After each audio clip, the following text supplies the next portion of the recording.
sarung gue ikut belakang. Iya. Kan kata kayak ahli. Ini ya. Oke. Terlihat ini hanya seperti gundukan tanah yang ditumbuhi oleh beberapa tanaman saja ya. Tapi jika kita melihat dari dekat, ya ada beberapa tumpukan batu yang ditata melingkar.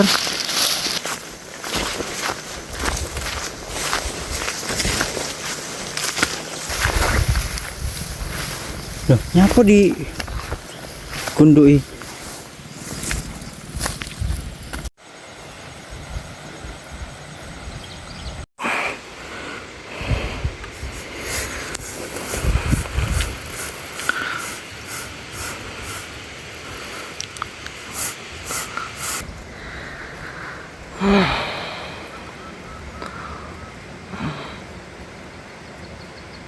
Oke, selamat siang teman-temanku. Kembali lagi bersama saya Fadlal dalam ekspedisi mencari tinggalan-tinggalan arkeologis di sekitar Gunung Argopuro. Kali ini saya berada di wilayah yang cukup dekat ya, berada di Sumber Baru, Desa Karangbayat. Kita diperlihatkan oleh sebuah batu besar yang memiliki tulisan aksara Kawi jenis kuadrat ya. Aksara Kawi jenis kuadrat.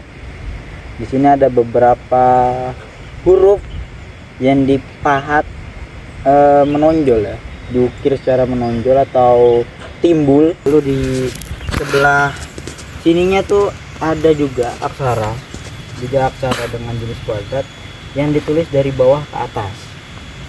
Yang bisa teman-teman lihat dalam catatan kolonial, batu bertulis ini atau yang bisa kita sebut itu sebagai prasasti, ini merupakan salah satu disebut sebagai prasasti Congapan karena prasasti ini terletak di dusun Congapan. Nah, ini menjadi salah satu bukti bahwasannya wilayah yang berada di lereng-lereng Gunung Argopuro atau di sekitarnya itu memang sudah memiliki peradaban yang cukup lama, bahkan bisa dikatakan kuno. Dari beberapa video yang telah saya buat, dari yang berada di Kalijompo, lalu berada di Batulis area perhutanan Darungan, dan sekarang berada di Congapan, menunjukkan bahwasannya wilayah-wilayah sekitar di Gunung Argopuro itu memiliki masyarakat yang memiliki tradisi megalitik.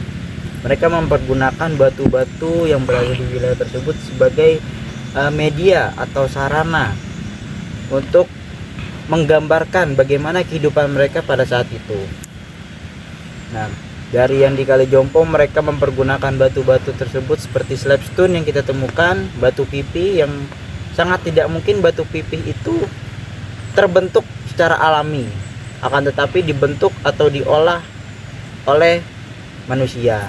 Lalu berada di Sembatulis yang memiliki beberapa batuan yang mempunyai ukuran sedang, kecil, dan mempunyai bentuk kotak presisi, juga menunjukkan bahwasannya manusia pada saat itu mereka mempergunakan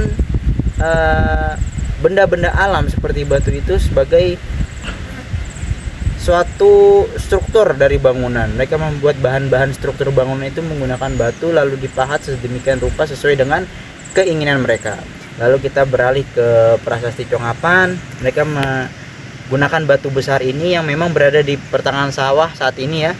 Jika kita bayangkan, tidak mungkin batu sebesar ini akan dibawa oleh beberapa orang banyak pada saat itu.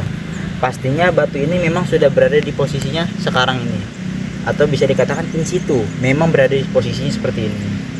Tidak mungkin ada orang atau beberapa masyarakat pada saat itu mengangkat batu sebesar ini. Mungkin bisa terjadi, tapi tidak ada penjelasan lebih lanjut. Bahkan kalau kita lihat dari posisi batu prasasti Congapan ini tertanam dalam tanah. dan juga melihat dari segi tempatnya berada di lereng gunung.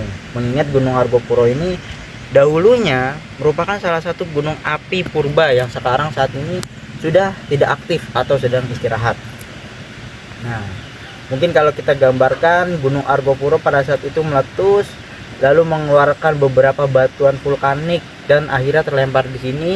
Lalu bongkahan batu ini dibentuk oleh masyarakat sekitar, lalu dituliskan aksara untuk mengingat sesuatu atau memperingati sebuah peristiwa dan apapun macamnya. Oke, kita beralih ke sisi lain dari Prasasti Congapan. Terlihat ini merupakan salah satu bentuk adanya aktivitas manusia di mana mereka itu membentuk sebuah ruang atau relung yang menurut beberapa ahli seperti Prof. Ismail Lutfi dari Universitas Malang itu menyebutkan bahwasannya di dalam relung ini seharusnya terdapat arca dengan ukuran kecil. Lalu pada bagian lainnya terdapat lubang. Lubang ini terus menyambung sampai ke bawah. Menurut Prof. Lutfi juga lubang ini mungkin prasasti ini dipergunakan sebagai aliran atau air ya. Jadi air dimasukkan sini lalu turun ke bawah, dan mungkin masyarakat pada saat itu membayangkannya seperti air suci yang dikeluarkan dari bebatuan ya. Jadi ketika proses pemujaan atau yang berkaitan dengan hal-hal ritual, mereka akan melakukan sebuah pembersihan atau pensucian diri dan menggunakan air suci. Nah, salah satu bentuk dari pensucian diri tersebut yaitu mengalirkan air dari lubang atas lalu turun ke lubang bawah, seperti itu. Tetapi perlu diingat bahwasanya di dalam catatan kolonial yang ditulis oleh J. Knebel yang dikeluarkan pada tahun 1904 itu menceritakan bahwasannya prasasti Congapan ini mempunyai sebutan lain, yaitu jadi sebutan lainnya itu merupakan sebutan yang disebut oleh masyarakat setempat, yaitu sebagai pelampian. Bahkan saat ini masyarakat sekitar pun masih menyebutkan nama tersebut, yaitu pelampian. Oke guys, sekarang kita berada di tempat kedua, masih di Karangbayat Congapan. Sekarang kita mengikuti catatan dari kolonial Belanda yang dituliskan oleh J. Knebel dan dikeluarkan pada tahun 1904. Dalam catatan perjalanan tersebut, dia mencatat bahwasannya di daerah Congapan itu terdapat 2 temuan. Yang pertama yang tadi prasasti Congapan, yang kedua itu dituliskan atau disebutkan sebagai keramat candi. Nah, jika kita merujuk pada hasil penerjemahan cerita yang dituliskan oleh J. Knebel, menunjukkan bahwasannya keramat candi ini merupakan salah satu susunan dari beberapa bebatuan.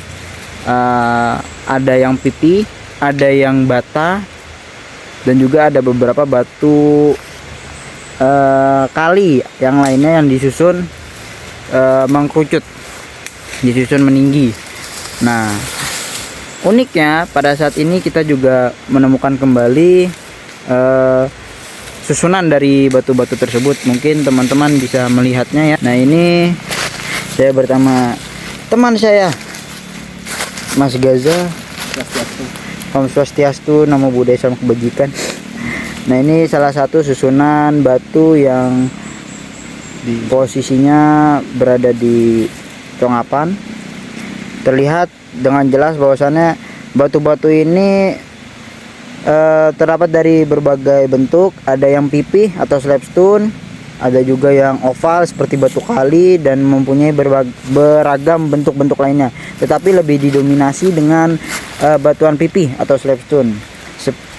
Nah, seperti yang saya sebutkan pada video awal, video pertama maksudnya, waktu di Kali Jompo itu, batu slabstone ini sangat identik dengan adanya aktivitas manusia, dimana gak mungkin, saya ulangin lagi, gak mungkin Batu-batu pipih itu terbentuk secara alami tanpa ada pengerjaan yang dilakukan oleh manusia.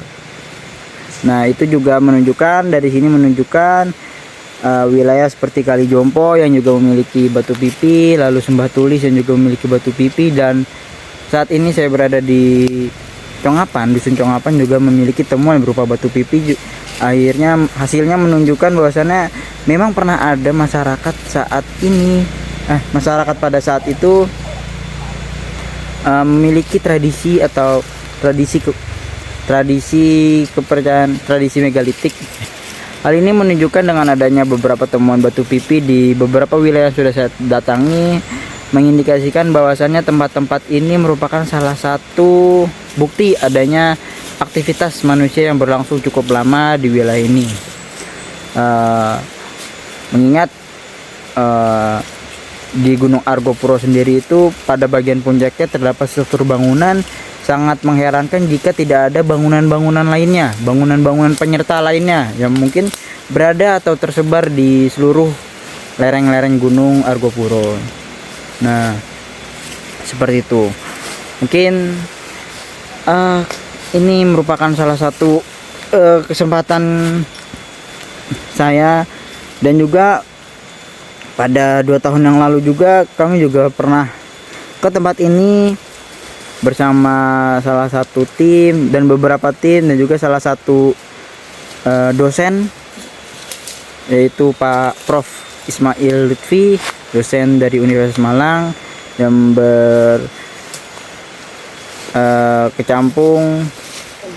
berkecimpung di dunia arkeologi serta epigrafi, juga pernah mendatangi wilayah ini serta melihat beberapa tinggalan-tinggalan yang berada di wilayah Congapan sendiri.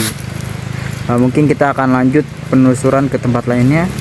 Jangan lupa saksikan terus perjalanan kami ya bersama tim, bersama saya Fadlal atau alias Boy, dan juga beberapa tim saya.